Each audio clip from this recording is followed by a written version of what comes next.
வரவேற்பை நல்கி சென்றிருக்கக்கூடிய செந்தில்குமார் அவர்கள் அதற்கான இரங்கல் சொல்லியிருக்கக்கூடிய இந்த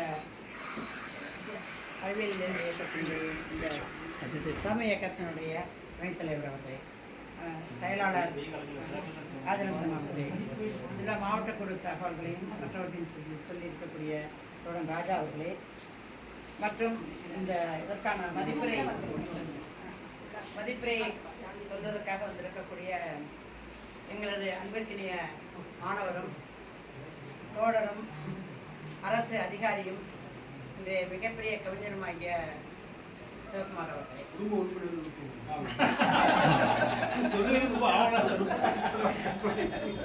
அவங்க அப்பாவும் நானும் ரொம்ப நெருங்கிய நண்பர். என்னுடைய புத்தகத்தில் அவங்க அப்பாவோட பேரை நான் குறிப்பிட்டிருக்கேன். இன்னைக்கு நான் உயிரோடு இருப்பதற்கு அவங்க அப்பாவோட காரணம் அது பின்னாடி தனியாக தகவல் சொல்லுவேன். இந்த புத்தகத்தை எழுதியிருக்கக்கூடிய இளையவன் சிவா அவர்களை அவரை படிக்கிற காலத்துலேயும் தெரியும். அதுக்கு முன்னாடி அனைவருக்கும் வந்திருக்கக்கூடிய இனிய நண்பர்கள் நெஞ்சங்களே அனைவருக்கும் காலை நேரத்தில் மகிழ்வான வணக்கங்களையும் அன்பையும் வாழ்த்துக்களையும் பகிர்ந்து கொள்வது நன்றிக்கிறேன். இந்த புத்தகத்தை எழுதியிருக்கக்கூடிய இளையவன் சிவா அவர்களை படிக்கும் போதில் இருக்குது. எங்கள் வீட்டுக்கெலாம் வருவாங்க, நான் இல்லாத போது எங்கள் வீட்டுக்கு வருவாங்க. புத்தகங்களை எடுத்து செல்வதற்கும் அவங்க கவிதையை அப்போவே நாங்கள் நிறைய படிச்சிருக்கோம். அது அவர் வேதியியல் துறை, நான் விலங்கியல் துறை, இந்த அலுவலக 12ஆம் கல்லூரியில். ஆனாலும் கூட அவங்க ஆசிரியர் மூலமாக ஆசிரியர் இயக்கங்கள் மூலமாக நண்பராகினோம். அதன் மூலம் வீட்டுக்கு நான் எல்லாருக்கும் பதிலும் உட்கார்ந்து படிப்பாங்க, எழுதுவாங்க. அப்படி அவர் பழக்கம் தொடர்ந்து ஆசிரியர் மாணவர் உறவானது இன்றைக்கு ஆசிரியர் உறவை தாண்டி அந்த கவிஞர் உறவாக தாண்டி அதற்கு மேலே நெருங்கிய குடும்பங்களின் உறவாக இன்றைக்கு மாறி இருக்கிறதுனா மிகப்பெரிய பாக்கியம் அப்படின்னு தான் நான் பார்க்குறேன். நான் 2 பேரை பற்றியும் நான் பேசணும். சிவகுமாரை சொல்லிட்டு நான் உங்கள்கிட்ட சொல்லிடுறேன். சிவகுமாரோட அப்பா என்னுடைய நெருங்கிய நண்பர். நான் வேலைக்கு சேர்ந்த ஒரு 2 நாள்லேயே இயக்கத்தில் செஞ்சுட்டேன். அன்றைக்கு இருக்கக்கூடிய மதுரை காமராஜர் பல்கலைக்கழகத்தினுடைய ஆசிரியர் மன்றத்தில் செஞ்சேன். 1972 சேர்ந்தேன். சேர்ந்து ஒரு வாரத்துக்குள்ளால் நான் முதல் மாநாடு நடந்தது. அதையொட்டி அதில் சேர்ந்து இறந்துட்டேன். இணைந்த போது அதில் இருக்க பொறுப்பில் இருந்தவர்கள் பேராசிரியர் அருணந்தி இருந்தாங்க, அதுக்கப்புறம் பேராசிரியர் ராஜு இருந்தாங்க. இவங்கெல்லாம் பழனியாண்ட கலை பண்பாட்டு கல்லூரிக்கு வருவாங்க. பழனியாண்ட கலை பண்பாட்டு கல்லூரியில் பேராசிரியர் அருணந்தி ஒரு சிம்மசுத்தமாக இருந்தார். அப்போ அது தனியார் கல்லூரியாக இருந்தது. பின்னாடி பெரிய போராட்டங்களுக்கு இடையில இந்த கல்லூரி இந்திய அறநிலையத்துறையில் இணைக்கப்பட்டு மாற்றப்பட்டு எய்டட் கல்லூரியாக இருந்தது. அப்போ அது அந்த மதுரை பல்கலைக்கழக காமராஜருடைய பேராசிரியர் ஒன்றை மிகப்பெரிய பங்கீடு செஞ்சுருக்குது. மிலிட்டன் ஆர்கனைசேஷன் அப்படின்னு சொன்னால் சவுத் இந்தியாவில் மியூட்டா தான். Madurai Kamaraj university college association தான் மிலிட்டன் ஆர்கனைசேஷன். அப்போ அங்கே பேசுறதுக்காக நாங்கள் பேசியிருக்கேன். அங்கே முக்கால்வாசி புக்காரங்க கெமிஸ்டர் இருப்பாங்க, சுவாலஜி இருப்பாங்க, மற்றவர்கள்லாம் குறையாக இருப்பாங்க. அப்போ மூலமாக பேசணும். அவங்க அப்பா ஆய்வக உதவியாளர் கணேசன். அவங்களோட உட்காந்து பேசுவோம், கெமிஸ்ட்ரியில் உட்காந்து பேசி படிக்கலாம், நிறைய பேசுவோம். அப்போ சின்ன பையனாக தான் அவங்க தெரியும். அவர் குழந்தையிலேருந்து தெரியும். அவங்க ஸ்டார் காம்பவுண்டில் இருந்தாங்க. அப்போ எனக்கு திருமணத்துக்கு முன்னாடியிலேருந்தே அவர் எனக்கு தெரியும். சின்ன பையனை அவளை அடிட்டு போகிறாங்க. என்னுடைய நண்பர் வீடும் இவங்க வீடும் அடுத்தடுத்த வீடுகள். அதனால் இலக்கம் பசங்க இருப்பாங்க. அவங்க அப்பா, அவங்க அம்மா, எங்கள் ஃப்ரெண்டு அவங்க ஜெயமணி, அவங்க திருமணமாகாமல் இருந்தாங்க. அப்போ போனதில் பழக்கம், அப்படியே நெருங்கிய பழக்கம். அந்த அப்படி கிடைக்கும். அதுக்கப்புறமா கல்லூரியில் அவர் பழக்கமானார். எப்படி நான் இருக்கேன், இதை தாண்டி இருக்கேன்னு கேட்டால் எனக்கு நிறைய வாழ்க்கையில் நிறைய சங்கடம் இருந்துச்சு, நிறைய பிரச்சனைகள்லாம் நிகழ்ந்தது. மிகப்பெரிய போராட்டம் வாழ்க்கையில், சொந்த வாழ்க்கையில் நடந்த போராட்டம் என்பது சொல்ல முடியாத போராட்டமாக இருந்தது. என்னை கல்யாணம் பண்ணிட்டு ரொம்ப எல்லா வகையான பிரச்சனை, சந்தேக பிரச்சனை, அடி கல்வி, பணப்பிரச்சனை, என்ன செஞ்சாலும் பாருது எதையும் தாங்க முடியாத ஒரு காலகட்டத்தில் எதுக்கு இருக்கணும். முதல்ல இருந்தேன். குழந்தை பிறந்த 5 நாளில் வீட்டில் பெரிய சண்டையாயிடுச்சு. அதெல்லாம் சொல்றதுக்கு நேரம் கிடையாது. ஒரு நிகழ்வு மட்டும் சொல்லிட்டு ஸ்கிப் பண்ணிடுவேன். குழந்தை பிறந்த 5 நாளில் ஒரு நாள் ராத்திரி கால் போட்டடா அப்போ வந்து சண்டை நிறையா போனதுக்கப்புறம் சரி இந்த இவரோட இருக்கிறதுல ஒன்றும் நமக்கு முடியாதுன்னு நினைக்கிறேன். ஏன்னா குழந்தை பிறந்த 5 நாள் ஆகுதுல இவ்வளோ பிரச்சனை. அதுக்கு முன்னாடி கருவுற்று இருக்கும்போது ஏற்கனவே பிரச்சனைகள் நிறைய உண்டு. அதனால் நான் நினச்சேன் இனிமேலுக்கு இருக்க வேண்டாம் அப்படின்னு நினச்சிருந்தேன். அப்போ பழனியில் வந்து ராமேஸ்வரம் எக்ஸ்பிரஸ் 1 போகிறாங்க. அப்போ போய் 2 பேரும் போய் அந்த குழந்தைய தூக்கி போட்டு விழுந்துடலாம் அப்படின்ட்டு வாசலை இருந்தாலும் இந்த குழந்தைய எடுத்துருந்தாங்க. குழந்தைய எடுத்துகிட்டு வந்தப்பறம் எங்கள் வீட்டு வாசல் கேட்டு எங்கள் வீட்டுக்கு நேராக போகும் ரயில்வே ஸ்டேஷன். நேராக போனால் ரயில்வே ஸ்டேஷன் தான் முடியும். அப்போ ரயில்வே ஸ்டேஷனில் முடியும் போது எடுத்துகிட்டு போகணும்னு நினைக்கும் போது இப்போ வீட்டு வாசல் போய் காணும்போது மனசுல தோணுச்சு. அது வரும்போது இப்போ தான் அப்போ போட் மெயின்னு சொல்லுவோம். ராமேஸ்வரம் போட் மெயில் வருது. அதில் வந்து விழுந்துட்டோம்னா குழந்தை சின்ன உயிர் போயிடும். சின்ன உயிர் போயிட்டு பெரிய உயிர் இருந்ததுன்னா என்ன நடக்கிறது அப்படி இருக்க வேணுமா அப்படின்னு நினச்சிட்டு சரின்னு தெரிஞ்சது. அந்த குழந்தையோடு தான் வாழ்க்கையில் போராடிருந்தேன். எங்கள் அப்பா வேலை. அப்புறம் என் பையன் பெரியவன் ஆகிட்டான். 12th படிச்சிருந்தேன். இப்போ வீட்டில் பிரச்சனை இருக்கும்போது நான் செத்துடலாம் அப்படின்னு நினச்சேன். மீண்டும் செத்துடலாம்னு நினைச்சேன். அப்போ நான் கெமிஸ்ட்ரி போனதுனால சைனட் நிறையா அப்புறம் போய் எடுப்பேன் பேசுவேன். இப்போ எடுக்கும்போது அவங்க அப்பா பார்த்துட்டார்.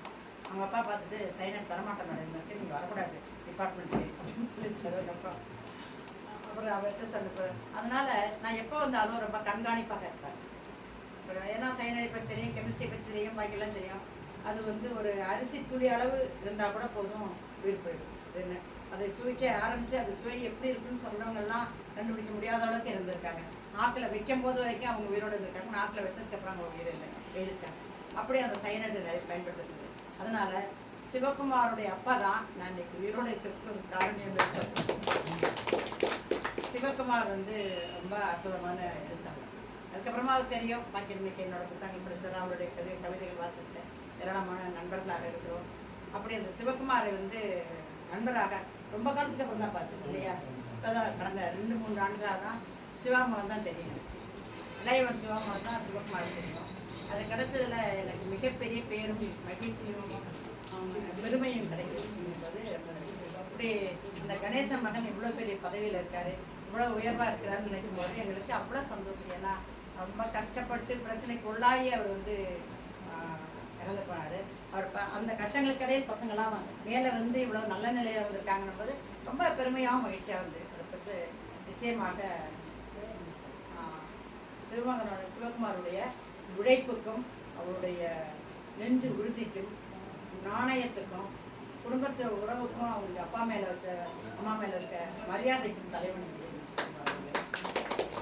இளையவன் சிவா. அப்பவே சின்ன பையனாந்தே ஜெயிப்பாரு. நான் ஸ்டாப் லைக் கொஞ்ச நஞ்சம் எழுதலை. எங்கிட்ட கூட இப்படி கத்தையை எழுதி கொடுத்தெல்லாம் இருக்குது. அப்படிலாம் நிறைய எழுதிட்டே இருப்பார். அவர்கிட்டயே பேசிகிட்டே இருப்போம். அருணந்தியும் பேசுவார், நாங்களும் பேசுவோம். அவ்வளோ உட்காந்து எழுதுவார். எனக்கு வந்து கவிதை எல்லாம் பெருசாக ஈடுபாடு கிடையாது. கதையோடு சரி பாக்கியதும் கிடையாது. அறிவியலும் கதையும் தான் உண்டு, கவிதையில் கிடையாது. வாசிக்கிறதோடு சரி.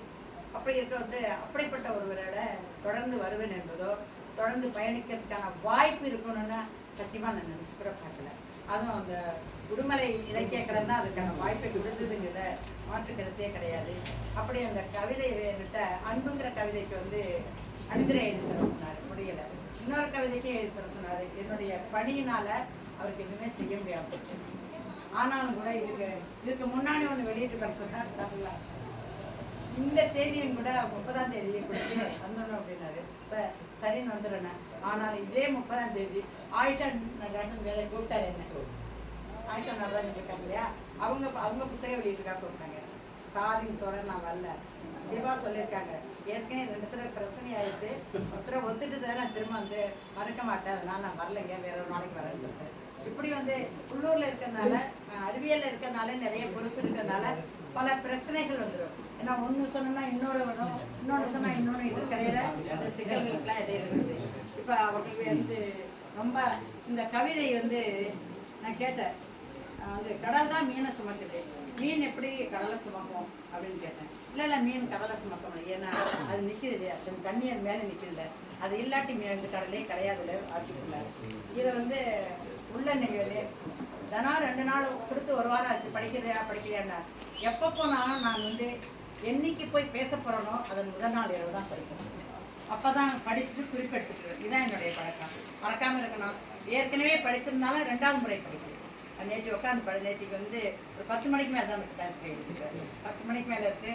இப்படி கண்ணு முன்னாடி சிவா வந்தாரு. என்னம்மா நான் இன்னும் படிக்கலையா? அவரை நான் படிச்சுட்டு வரேன்னு நான் நம்பவே இல்லை. ஆனால் நான் படிச்சுட்டு வரேன்னு நான் சொன்னேன். அதனால முதல்ல அங்கே முதல்னா முதல் பக்கத்துலேருந்து கடைசி படைக்கு படிப்பேன். அதனால் படித்ததும் அது மீன் சுமக்கும் கடலை பார்க்கும்போது அது மீன் சுமக்கும் கடலாக அவங்களுடைய இணையரை அவங்களுக்கு காணிக்கையாக்கியிருக்காரு. புத்தகத்திற்கு வாழ்த்துக்கள். எல்லாரும் கைத்தட்டுங்க. கடலான அரசி மனம். இணையரைக்கு வந்து பொதுவாக யாரும் இணையருக்கு அர்ப்பணிப்பு செய்ய மாட்டாங்க. சமர்ப்பணம் இணையருக்கு அர்ப்பணம் செஞ்சிருக்க அவருக்கு நெஞ்சார்ந்த வாழ்த்துக்கள். ஏன்னா நான் வந்து பெண்ணியம் பேசக்கூடிய ஆசாமி, பாலின சமத்துவம் பேசக்கூடிய ஆசாமி. ஆண் பெண்ணு சொல்ல மாட்டேன், பெண்ணான்னு தான் சொல்லுவேன். ஏன்னா அவ்வளோ சிக்கல்கள் இருக்குது. என்னதான் பெண்ணியம் பேசினாலும் பாலின சமத்துவம் பேசினாலும் வீட்டுக்குள்ள பாலின சமத்துவம் இல்லாத நிறைய இல்லங்கள் இருக்கின்றன. நான் பார்த்துருக்கேன் நிதர்சனமாக. வெளியில் 1000 பேசுவாங்க, வீட்டுக்குள்ளே போகும்போது பாலின சமத்துவம் இல்லாது. ஆனால் அவர்கள் வீட்டில் பாலின சமத்துவம் நிதர்சனமாக நடமாடுறது நான் பார்த்தேன். அதற்காக இந்த கவிதை தாண்டிய வாழ்த்து இளைஞர் சிவா அவர்களுக்கு. அப்புறம் இந்த புத்தகம் அந்த கவிதையில் 3 லைன் தான், ஒவ்வொரு கவிதையும் 3 லைன் தான்.